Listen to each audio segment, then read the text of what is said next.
keutamaan sholat witir, yaitu pahalanya lebih baik mendapatkan kendaraan termahal zaman itu. Ya, kalau sekarang mungkin apa Lamborghini, Ferrari atau apalah itu ya. Kita belum sanggup beli Lamborghini, sholat witir aja sering-sering itu. Itu lebih baik daripada Lamborghini itu ya. Pertama, yang kedua menunjukkan bahwa sholat witir itu sunnah. Kenapa? Karena dijelaskan pahalanya. Ya. Ibadah-ibadah fardu itu nggak perlu dijelasin pahalanya. Sholat subuh, ada yang tahu apa keutamaan dan pahalanya? Nggak tahu kita ya. Sholat zuhur, apa pahalanya? Nggak tahu kita. Apalagi sholat asar, maghrib, isya, nggak tahu. Tapi kalau ditanya pahala qobliyah subuh, nggak tahu semua kita. Menunjukkan qobliyah subuh itu sunnah. Kenapa begitu? Pertama, yang fardu itu ya kewajiban kita kepada Allah Subhanahu Wa Taala. Nggak perlu dijelaskan pahalanya pun orang pasti ngerjain. Kalau nggak ngerjain ya kebangetan ya, fardu aja nggak dikerjain. Tapi yang namanya sunnah, sebagian orang sunnah ini nggak apa-apa dia tinggal gitu. Ya, kecenderungan masyarakat kita itu kan begitu. Karena sunnah maka ditinggalkan, karena makruh maka dikerjakan. Kamu kenapa ngerokok? Kan makruh, paling banter hukumnya makruh. Jadi karena makruh dikerjakan. Gitu. Sementara karena sunnah ditinggalkan. Kenapa nggak tahajud? Kan sunnah Pak Ustadz. Puasa Senin Kamis itu juga sunnah, nggak apa-apa ditinggalin. Jadi kecenderungannya begitu. Maka Nabi kita tahu betul nih tabiat kita. Maka ibadah-ibadah sunnah itu dijelaskan pahalanya. Sekian gitu. Untuk apa? Untuk memotivasi kita. Karena level ibadah kita, nggak kita sih ya, kebanyakan kita lah. Level ibadahnya itu baru semangat mengerjakan ketika tahu pahalanya. Apa sih emang pahalanya? Kenapa sih mesti pahalanya begitu ya? Oke, besok saya kerjakan gitu.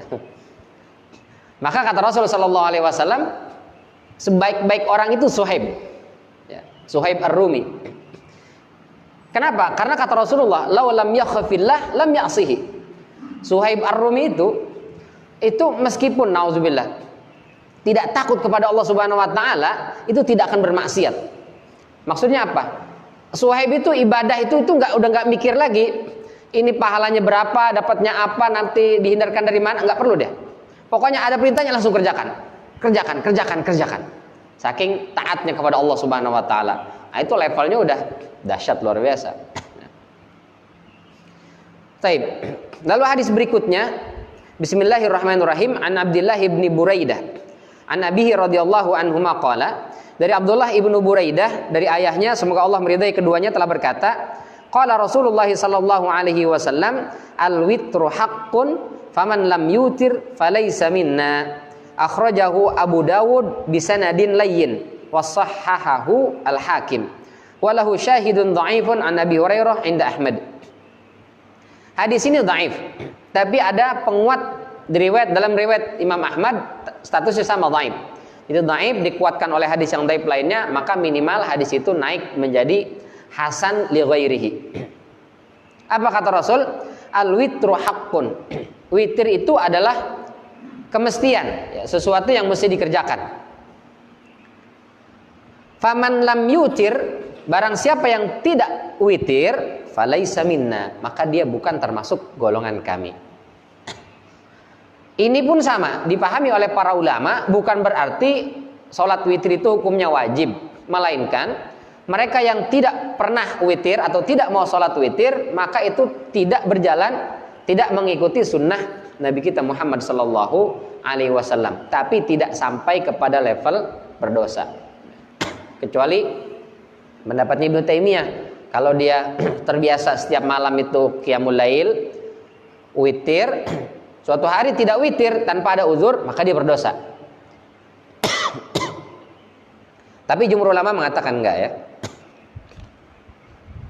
Baik. Hadis berikutnya dari Aisyah.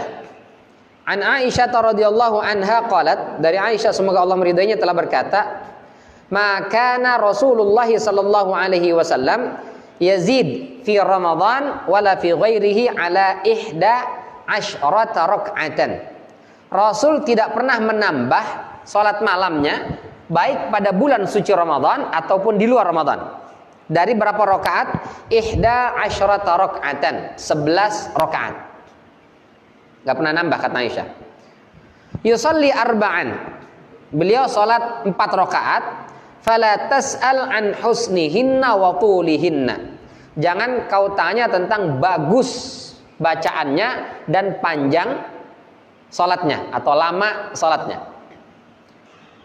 Summa yusalli arba'an. Kemudian setelah itu salat 4 rakaat. Fala tas'al an husnihinna. Jangan tanya tentang bagus dan panjang bacaan Rasul sallallahu alaihi wasallam. Summa yusalli thalathan. Kemudian beliau salat 3 rakaat. Qalat Aisyah. Lalu Aisyah bertanya kepada Rasulullah, "Ya Rasulullah, atanamu qabla an tutir?" Wahai Rasul, apakah engkau tidur dulu sebelum witir? Qala.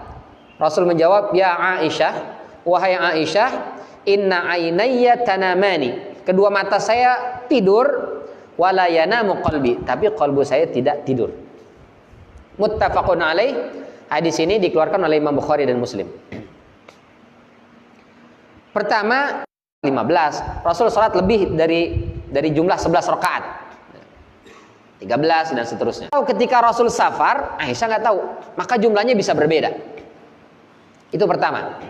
Sehingga boleh nggak kita salat malam lebih dari 11 rakaat? Boleh. Ya. Bukan berarti nggak boleh. Rasul nggak pernah lebih dari 11. Kok ente lebih dari 11? Ente lebih hebat dari Rasul?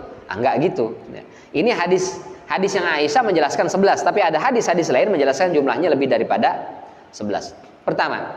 Yang kedua, di sini dijelaskan oleh Aisyah 11 rakaat itu 4 rakaat, 4 rakaat 3. Berarti formasinya 4-4-3.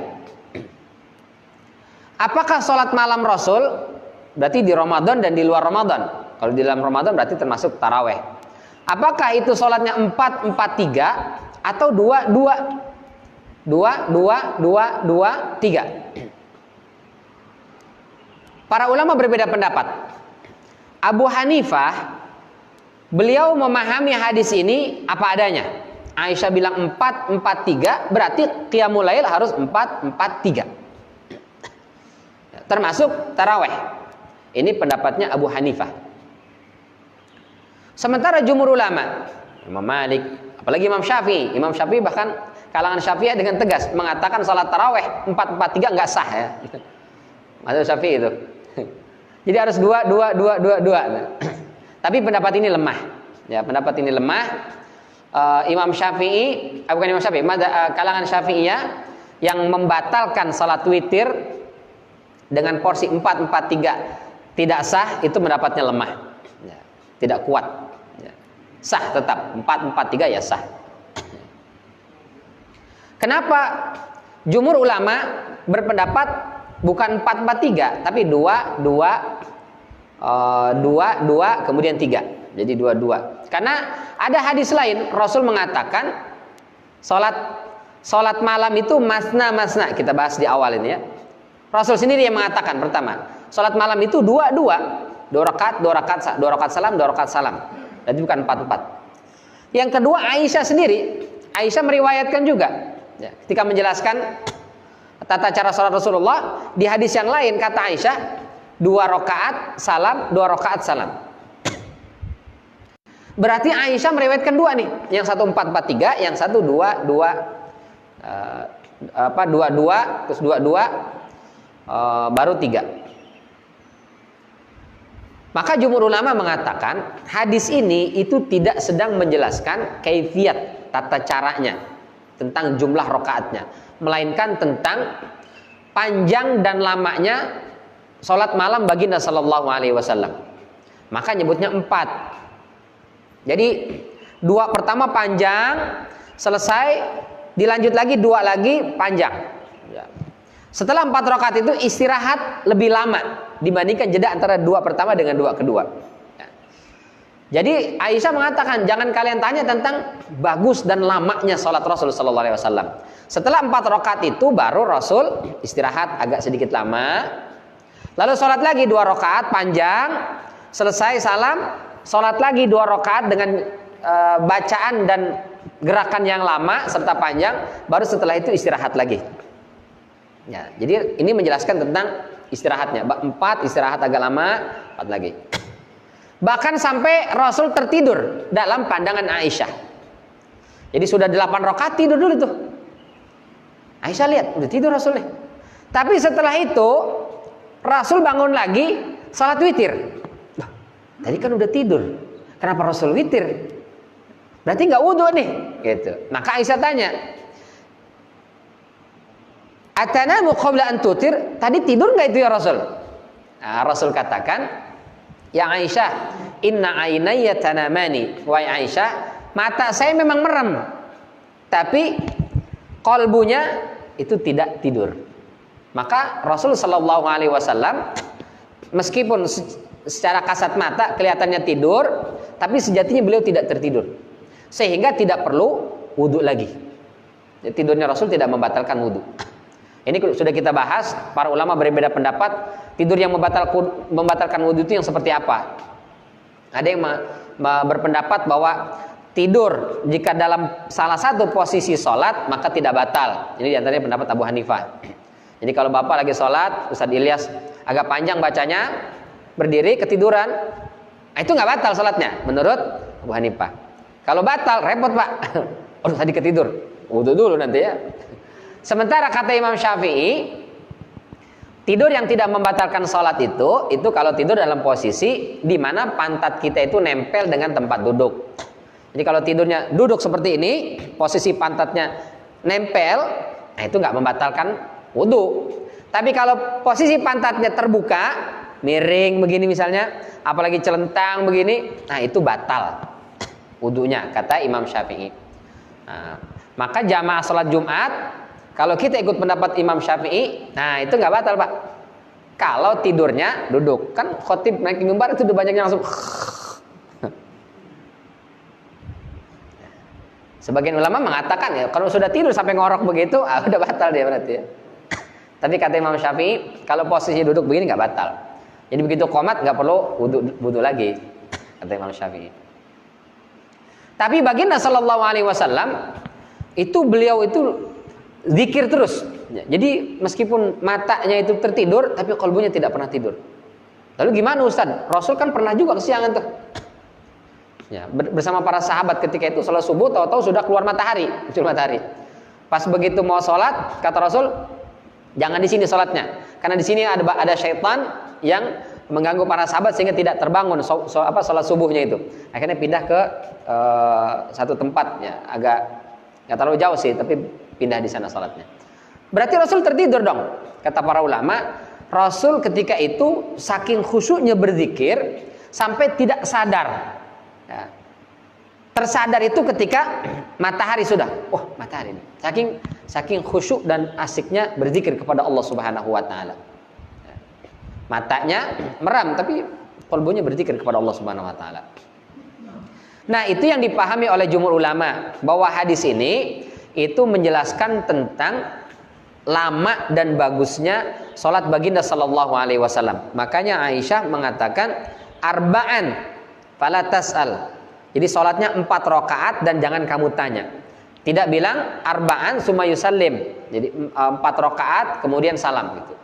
Itu yang dipahami oleh jumhur ulama. Sehingga jumhur ulama mengatakan sholat malam itu adalah 2. Tapi Abu Hanifah mengatakan, oh enggak, orang hadisnya 4 kok, ya 4 sudah. Nah, lalu kita ikut yang mana? Kalau kami yang dhaif ini lebih cenderung kepada pendapat jumhur ulama bahwa sholat malam itu 2. Ya, 2. Lalu setelah itu ditutup dengan witir, baik dengan 1 rakaat, 3 rakaat, 5 rakaat, 7 rakaat ataupun 9 rakaat salat witir. Tapi kalau ada yang 4-4-3, ya silahkan, nggak masalah. Itu berarti ikut pendapatnya Abu Hanifah.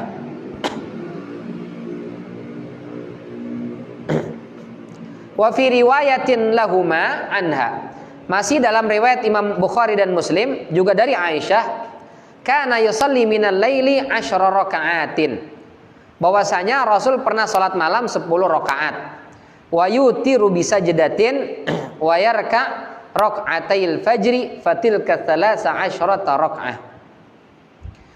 Jadi kata Aisyah, pernah Rasul sallallahu alaihi wasallam salat malam itu 10 rakaat. Setelah itu witir 1 rakaat. Berarti 11.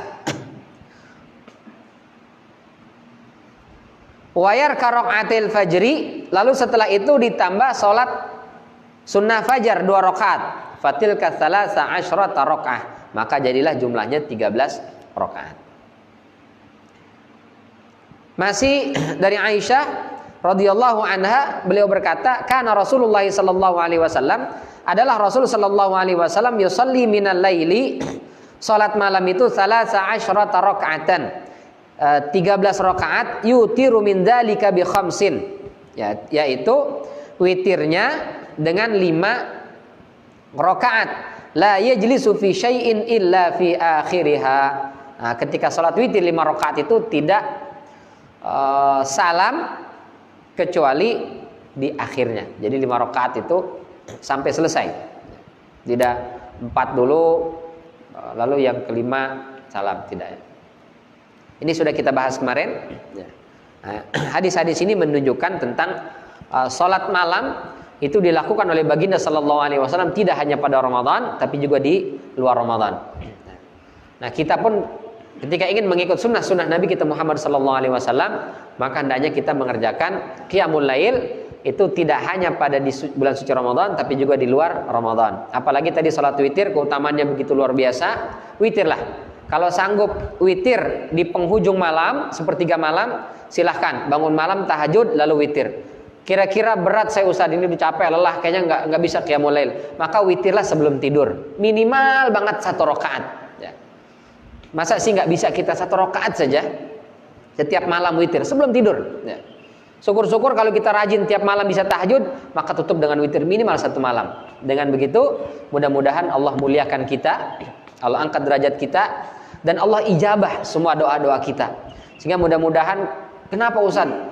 Umat Islam di seluruh dunia ini berdoa, semoga Allah segera hilangkan COVID-19 ini. Tapi kenapa nggak diterima-terima ini? Jangan-jangan doa kita itu kurang antem, kurang tajam, karena ibadah kita selama ini masih kurang di mata Allah Subhanahu wa taala. Yuk sama-sama perbaiki ibadah kita, ikhlaskan kembali niat kita, pasrahkan kita kepada Allah Subhanahu wa taala sehingga doa-doa kita diijabah oleh Allah Subhanahu wa taala.